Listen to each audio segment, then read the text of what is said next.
भारत जो आज अपनी डेवलपमेंट, पॉवर्टी, एजुकेशन और कई मुद्दों के लिए संघर्ष कर रहा है। ऐसा नहीं है कि भारत शुरू से ही इसका सामना करते आ रहा है। भारत की अस्तित्व तब से है जब से इस पृथ्वी का निर्माण हुआ है। भारत की कल्चर के बारे में हम सबको पता है।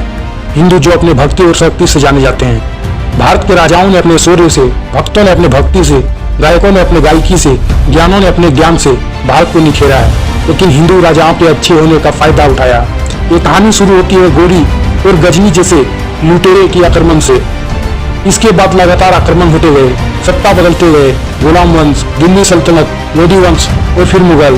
हिंदू राजाओं अपने संघर्ष जारी रखते हैं। जहांगीर मुगल एम्परर के समय यूरोपियन कंट्रीज ट्रेड के लिए भारत आया, लेकिन यहाँ पे यूनिटी ना देख के उन्होंने भारत को अपना कॉलोनी बना लिया। माना जाता है कि 1757 बैटल ऑफ प्लासी, सिराजुद्दौला के हारने के बाद धीरे ब्रिटिशर ने भारत में पूरा अपना वर्चस्व जमा लिया।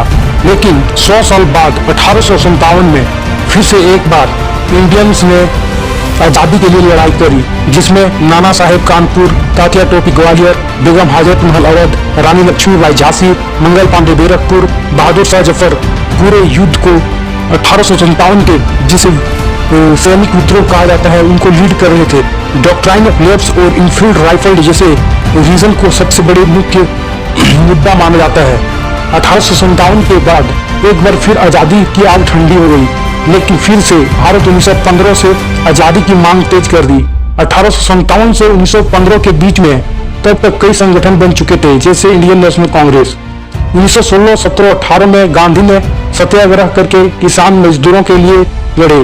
1920-22 असहयोग आंदोलन किया, जिसका अर्थ है अंग्रेजों हमारे मदद से यहाँ है, अगर हम इनकी मदद ना करेंगे तो ये यहाँ पे शासन नहीं कर सकते। लेकिन चोरा चोरी कांड के कारण आंदोलन रोकना पड़ा।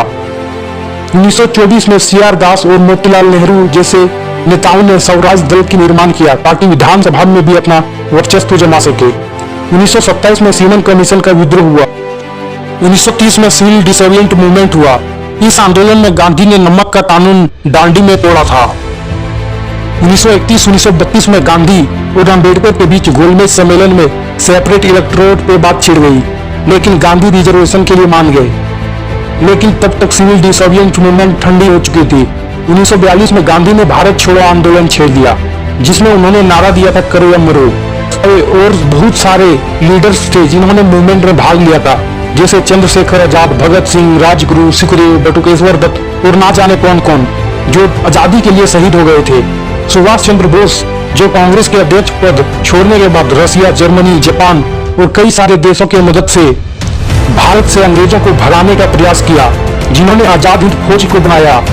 सलाम है उन आजाद हिंद फौजों को जिन्होंने भारत के ईस्टर्न पार्ट को आजादी में बहुत बड़ी भूमिका निभाया तथा फाइनली जाके भारत इंडिपेंडेंट हो गया। जय हिंद।